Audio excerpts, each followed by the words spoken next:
Remember college? Ramen noodles for breakfast, keg stands at the frat house, and that one time you wore a toga to class?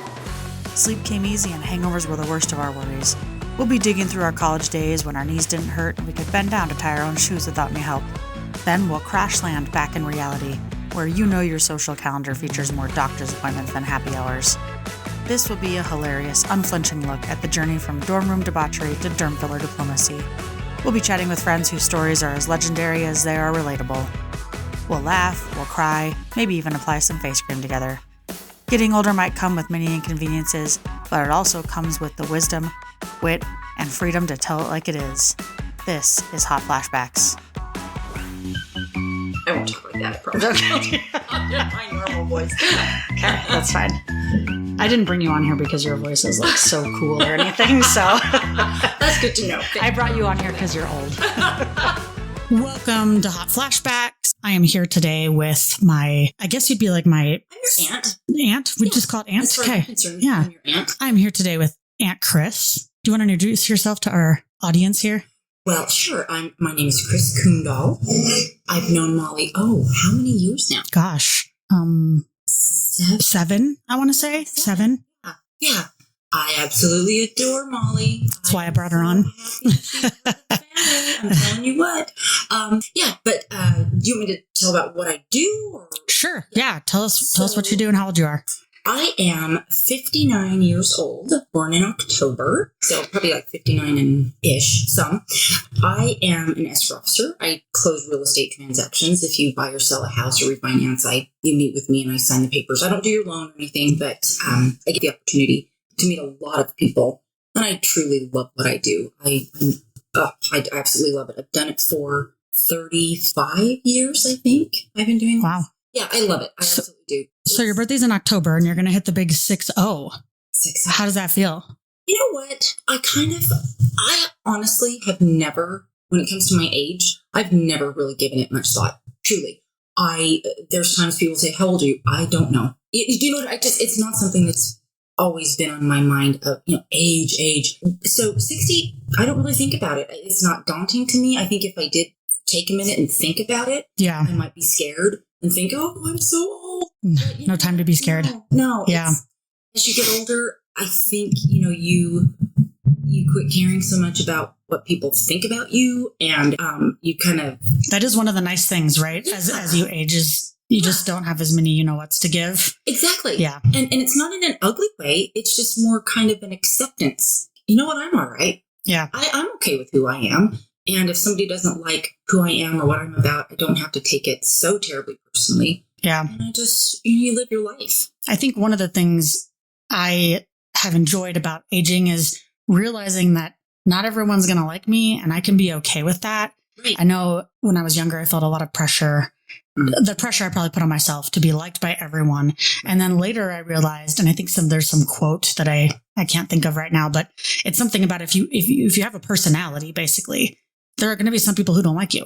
And so embracing that and being able to say, you know what, it's okay. I'm not everybody's cup of tea, and I don't like everybody either. Exactly. And that's kind of freeing. There are people that are going to absolutely adore you and whose lives you make better and you enrich just by being in it, myself included. Right. I love that you are in my life. Thank you.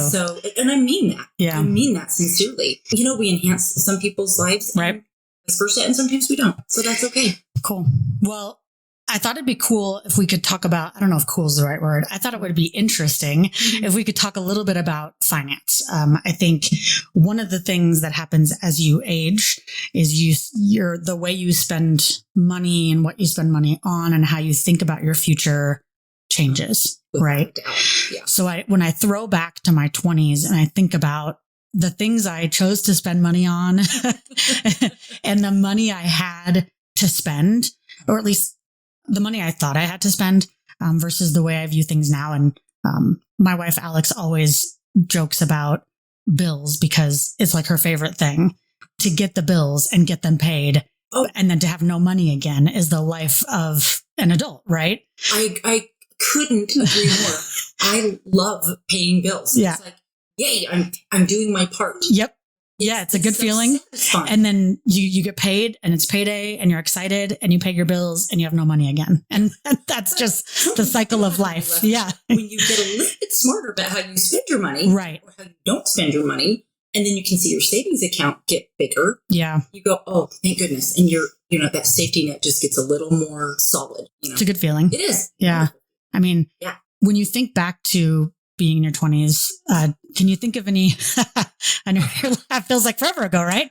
No. That's not what I'm talking about. Like what I spent my money on? Yeah. You could ask my dad. Okay, so he was on a first name basis with the UPS delivery guy because I bought so much stuff.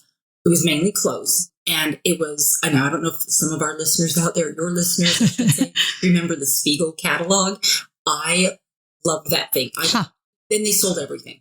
So it was like the original Amazon. Oh, okay. It was mail order. Yeah. Okay. Yeah, absolutely. Okay. It was seriously the original Amazon. And I ordered clothes and sunglasses and shoes and you name it. I ordered it. And they allowed you to send stuff back for free. And so it was really easy. I was too busy in my 20s, hanging out with my friends, going out and doing things, going to the gym, doing all these fun things. I didn't have time to go shopping. That's what I did. And literally, the poor UPS man came to our house almost every day of the week. And because he was delivering things, picking stuff up, it became the biggest. It was so funny. But I got myself in trouble financially. Yeah. And thank goodness for my dad. He loaned me money to get out of it. And I remember, I think it was like $1,200. And that was did you have a credit card at the time or Spiegel credit card? Oh, yeah. Okay. You were all in. Oh, I was the best customer I've ever seen. Yeah. They apparently didn't have enough customers like you, or they wouldn't have gone out of business. Exactly, Yeah. Exactly. Yeah. Because I did stop. I did stop. Once I realized, when you look at your finances and you go, I am in trouble. Mm-hmm. And it didn't take long for me to get in trouble. And I talked to my dad. Thank goodness, he's understanding. And someone you can trust. And absolutely. And all I wanted to do was help. I had to help myself too. Yeah. So he loaned me the money and we set up a payment plan. And I remember it took me a while to pay it back, but I paid him back every penny. And it was the greatest feeling to go, all right, I felt bad about it. I was embarrassed for a while, but my dad didn't make me feel embarrassed. Like, okay, let's get this taken care of. Yeah. And you learned something from it. So I still, that was many, many moons ago. And I still have that feeling of, I'm in trouble. And then when I wasn't, and then when I was done. Not to say that was the only time I got myself into a little bit of financial. Right. Yeah, I think we've all been there, right? I can think of a number of times specifically. So I teach a first year experience course. And one of the things I talk to my students about is financial wellness. Oh. And it's something that I really wish someone had told me about, especially in college. And it's possible that my parents did and I didn't listen to them because I think that's right. That's sort of what happens and who you take your advice from and who you're listening to at that age generally isn't your parents, even though maybe it should be. And so I don't remember, knowing these things, but I got a credit card because I wanted to go on a spring break trip. And when I reflect on this trip with my best friends, we said, we're going to go to Cancun. None of us have money. In the Union one day on the campus, they had like Capital One there and you could sign up and get a credit card. And so we did. We signed up and got a credit card and I got 0% interest, for 6 months or something. And I thought, okay, this is great. I'm going to do that. When I look back and reflect, I don't actually know how we got signed up for this trip to Cancun because there wasn't really the internet as we know it now at that time.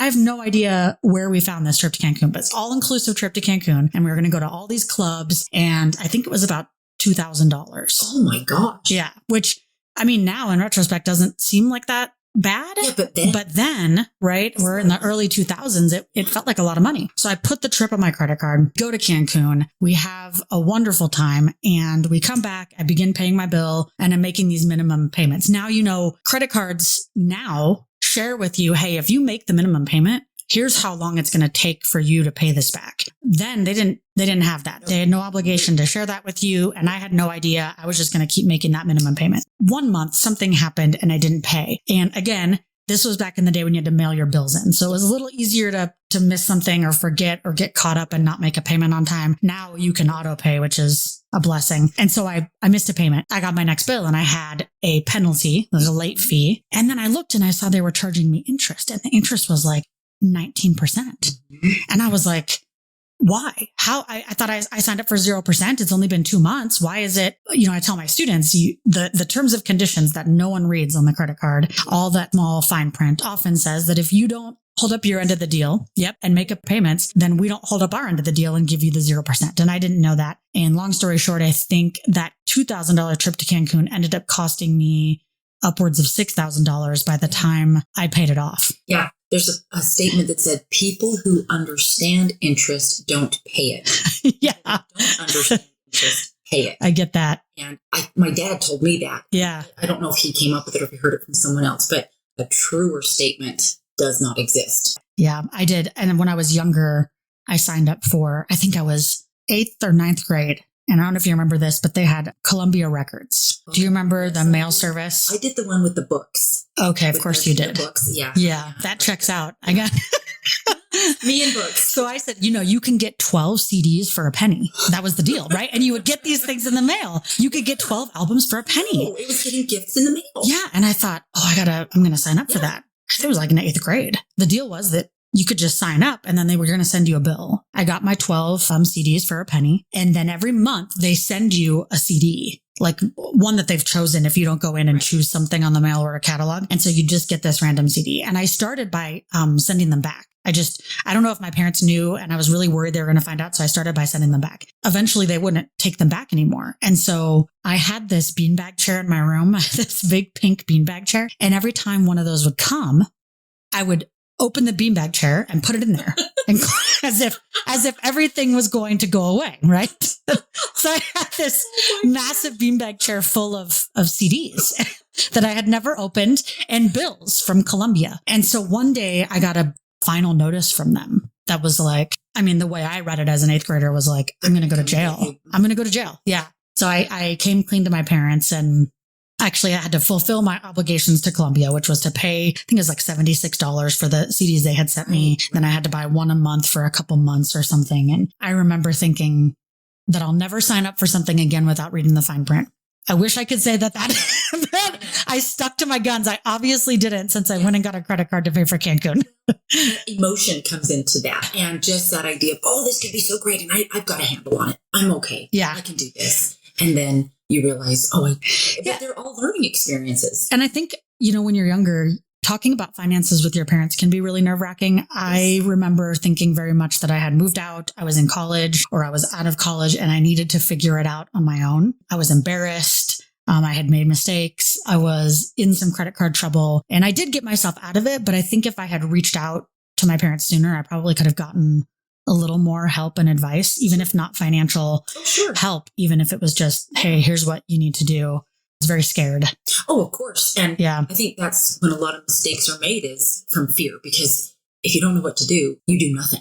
Yeah. So when I was in my mid-20s, I had a pile of mail, and the pile of mail was because I was in denial about reading my bills, about opening my statements, and that if I just didn't open the mail and let it pile up, then they didn't exist. Exactly. Right. Sure. And it's something that as I've gotten older, I've gotten much better about. I still don't like the mail. I still hate to open the mail. It's not my favorite thing.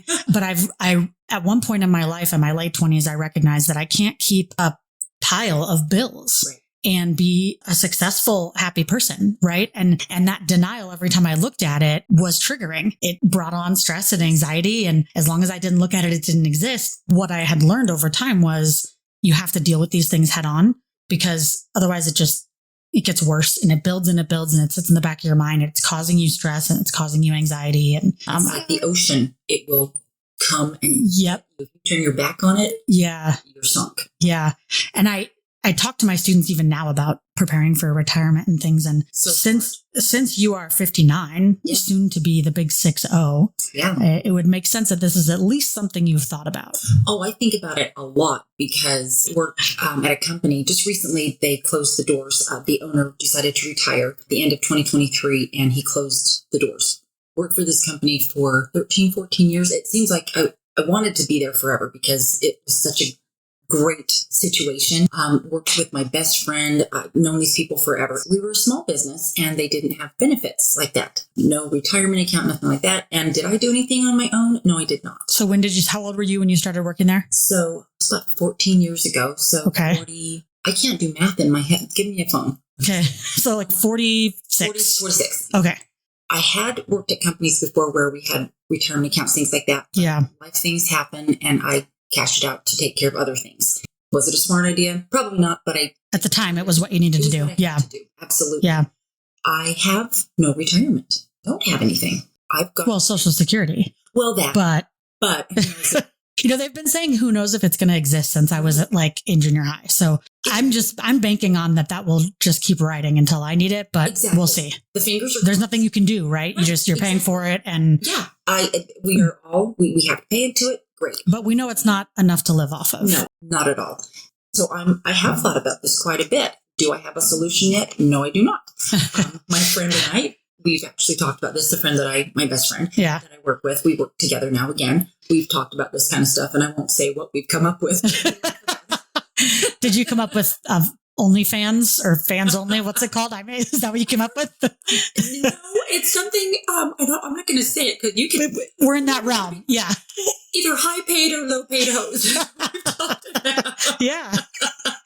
I mean, listen, there are times in my life where I've thought, why am I not a stripper? I know that there are so many downsides and there are so many things psychologically that can make that damaging for folks. But there are times in my life where I've thought I could use that cold hard cash and you can make really good money. The question is, can you get into it, stay safe, and get out of it with your mental health and physical health where you need them to be?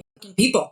Absolutely. Absolutely. And I think pay that they receive probably doesn't reflect what they give up to have that lifestyle, right? That you have to lead. So I knew someone actually, I worked with her years and years ago, and she did that to help support her child. Mm-hmm. Yeah. And she had been... No shame in that game. No, not at all. Yeah. But she had lingering issues because of it. She did what she needed to do, would have done it again, but she had... Be damaging. It harmed her. It hurt her as well as helped her at the same time. Yeah. So, and all I could do is say, good for you for doing what you needed to do for your child. I mean, sometimes we're faced with no other options. Yeah. So what have you and your friend come up with besides being hoes? What's the market for a 60-year-old hoe, by the way? There is not much. Okay. And that's the thing. So that's why we went, we could be high paid hoes. Oh, wait a minute. We can't. Yeah. Nope. I guarantee you there's a clientele out there who likes an older woman. But then I'm sure it's like a whole field, a fetish. I'm sure. Yeah. We're not willing to go. Yeah. And that's, again, what are you willing to give up? Right. Nothing. I'll talk to my dad and say, hey, yeah. Help me. Circle back to dad. I have no solution. That is really challenging because planning for retirement is something, and I tell my students this, it's something you should start doing when you're 20. And and as the habit is $10 a month to $50 a month to $75 a month. And I talk to them about when you're looking at your first job right out of college, you're looking for your first career move. Ask about retirement and consider that money in your pocket. You won't see it right away.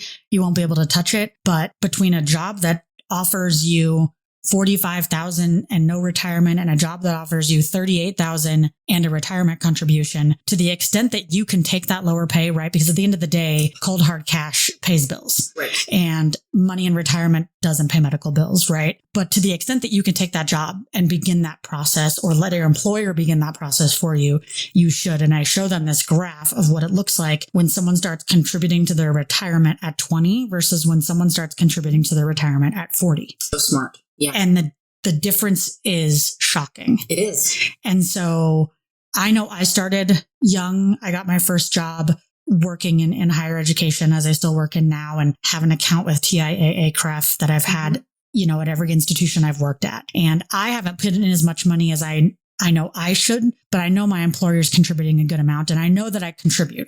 Every time I get a raise, I say to myself, I should put some of this money into retirement. And I think I've only done it a few times. I've actually upped how much I contribute every month over time. It's not as much as I want to be. And it's hard because once you start receiving a paycheck, you learn how to live on that, right? You get very comfortable. Yeah. When the thought is, well, I'll just cut Netflix and I'll, cut A, B, or C in order to contribute to my retirement, it can be hard, especially when you begin to have kids, because yes, families can be expensive. All of a sudden, your kids are gone and you're 40 realizing, I haven't done what I wanted to do. And we all know Social Security is not enough to live off of. Correct. Would you say that you're scared?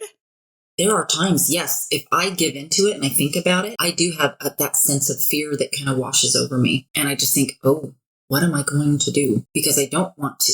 I'm going to share some. My fear is, what if I end up homeless? I want that to happen. Right. And that's a legitimate concern. Yeah. I think my fear, and I'm not quite as ancient as you are. You really are. I'm not quite as old as you, although I look like I could be as old as you. So you look great for 60, by the way. You're very nice. Is that I don't want to be a burden to my children. Absolutely. And that is I've talked about this on previous episodes when it comes to where you live as you get older and when you need care, and whether or not that's a fair responsibility to expect of your children. And everybody has different, perspectives. Right. Because I didn't plan, because I chose to take trips with my kids, do this or that, I don't want to put a burden on them to feel like they have to care for me. At the same time, if I needed that, I hope that that's what would happen, right? But I don't know how that would feel. How would you feel when you think about your sons maybe being the people who help you? Well, I'm going to kind of back up and say this. When my mom was ill, because she passed away about 7 years ago, so she left our family when you kind of came into it. I look at it now as a gift, an absolute gift. She was on hospice, and I would come up and spend the weekends with her care. And so I would spend Friday, Saturday, Sunday, and then sometimes Monday when I could work it out. At the time, I didn't realize how much of a gift it was until she was gone. And I was so appreciative of that. And I was so grateful for the time I had with her. So now my dad is having some issues, and I'm doing the same thing coming up on the weekends. It's been about 9 months that I've been doing this. Yeah. And for me, I love spending time with him. Again, so you don't feel burdened? Not in the least. Yeah. Not in the least. And so I come at it from that perspective, and my boys have seen me do that. Yeah. My mom and my dad. My husband helps care for his dad a little bit. Right. Independent. Yeah. Yes. He still lives on his own, and he's great. He's fine. But he needs some help with things. So our boys have seen us do this. And so I would hope that it would be it's like a little lead by example situation. Yeah. Exactly. And they're good people. Yeah. They're truly, truly good people. And I've seen them help me in certain situations where I needed some help. And it's like, can you help me? Yep. What do you need? Yep. It's your relationship with them is solid enough that completely. You probably don't want them to have to do that. You know that if you needed it, they would do that for you. Right. And I know from my perspective how I perceive helping my parents. Mm-hmm. So I can see it from that angle. And then I know my dad has said how appreciative he is. Yeah. That I give, my sister gives, my husband gives. I know how much he appreciates it. So I can see both sides of it. I would just hope that if that day ever did come, that it wouldn't burden them, but I would definitely take the help and be appreciative of that. Are you working with now? How old are your sons? 28 and 24. Okay. It wasn't supposed to be like a quiz. I know. It's embarrassing. But you weren't supposed to stutter. Yeah, it's okay. Guys, if you're listening, so sorry. At your age, I mean, it's expected. You can't expect me to remember everything.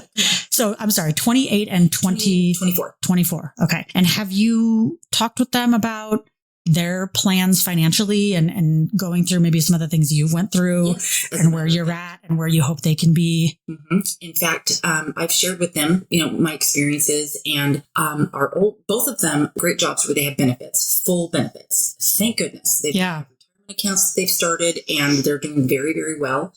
And we've always stressed the importance of, hey, if you do what you like, do what you love, your job should be enjoyable. It's still a job. Let's be honest. You get a paycheck, but you should also have benefits, and make sure you pay attention to those benefits. And here's finances. Yeah. Our older son, I don't know where he gets it from, but he is so good with his money and spending, and he doesn't spend frivolously. And it's amazing to me. Our younger son, everybody's cut from a little bit different cloth. And he has expenses that our older son doesn't have. And so, but he's still very smart with his money. He just has different expenses, but he is doing well.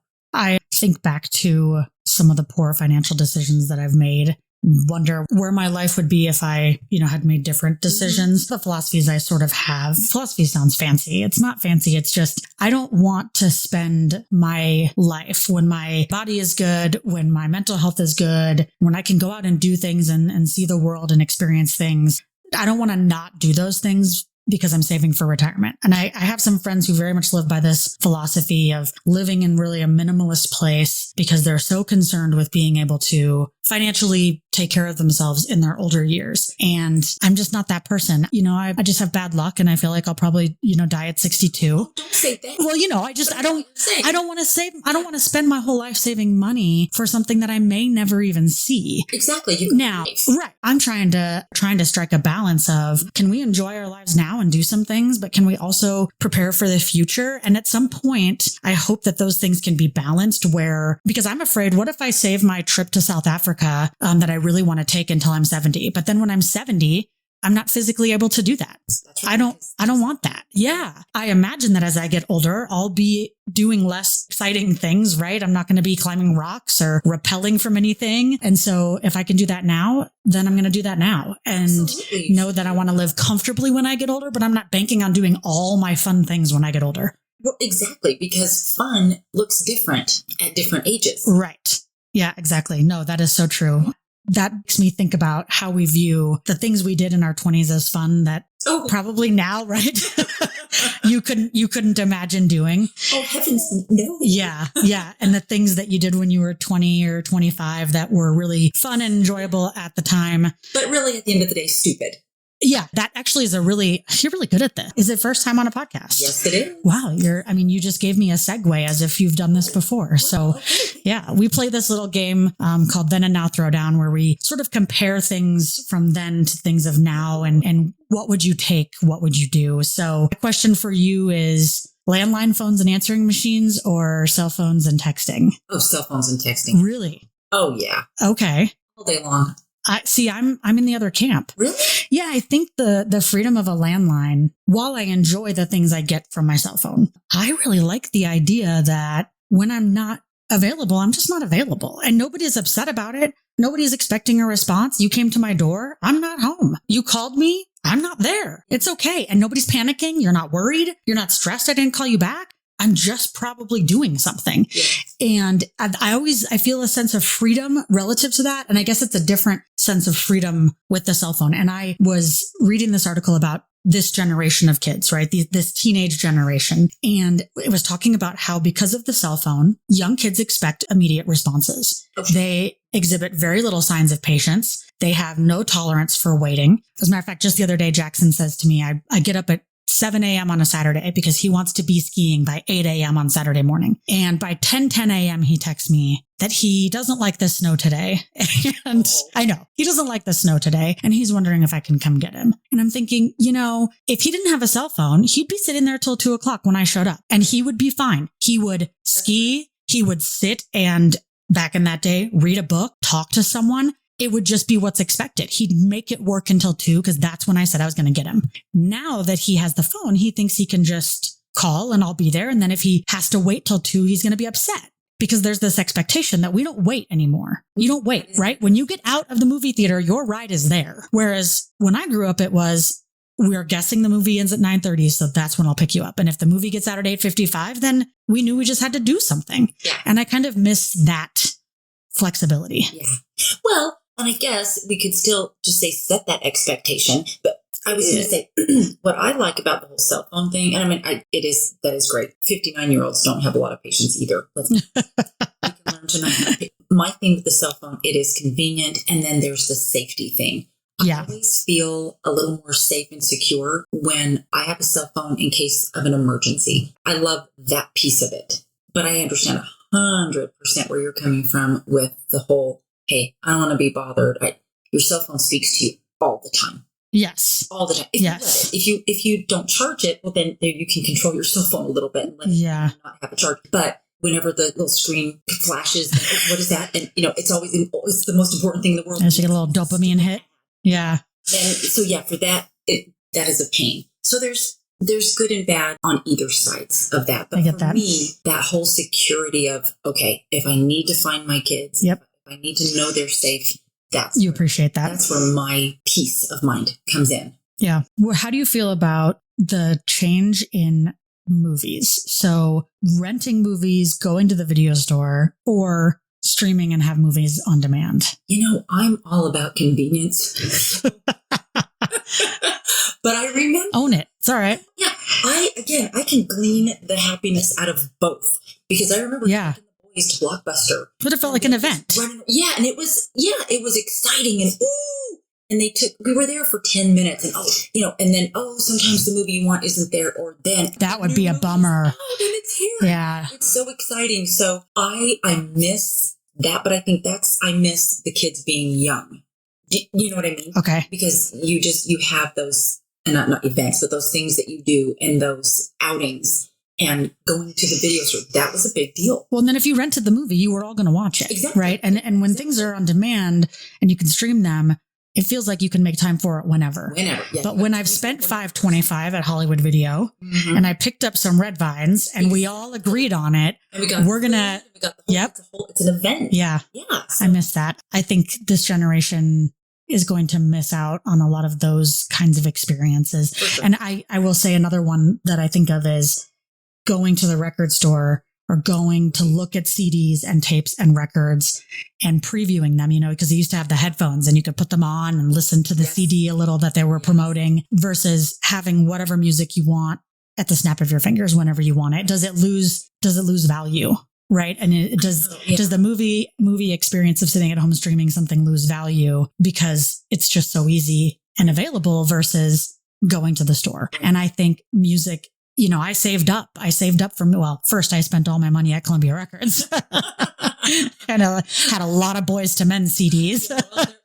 Why wouldn't you? And, but now it's like a new record comes out. Oh, I'll tell my Alexa, she'll play it for me right now. I love that. But I think I miss the experience of the album. Well, what's great is you got that experience. Your kids aren't going to have that experience. Yeah. That's kind of sad. And they don't have anything to compare it to though, maybe, right? So, when you don't know what you're missing. Exactly. It was part of our growing up. Mm-hmm. Can I tell you, so you may not think this is anything, but I remember years ago, we lived in South Jordan and this is probably 25 years ago. It was before Apple Music, before anything. Yeah.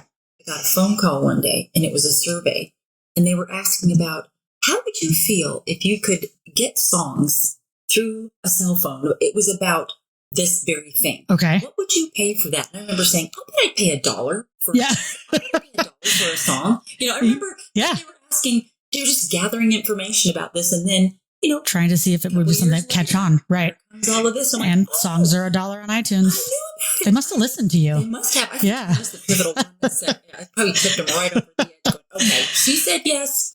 Well, our time has been wonderful. I really appreciate your thoughts and being able to come on the show and share. I'm hoping, the hope is to validate some of these experiences for folks who listen. And I think being middle age and aging can be difficult. We talk about puberty and adolescence a lot.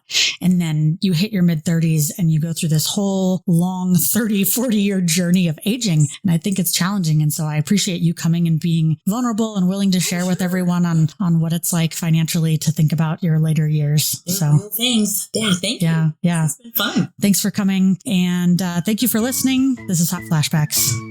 Thanks for listening to Hot Flashbacks. If you enjoyed it, be sure to follow us on social media and like this episode. Want more content? Smash that follow button wherever you get your podcasts and never miss an episode. Thanks for sharing your ears, friends. I'll catch you on the flip side.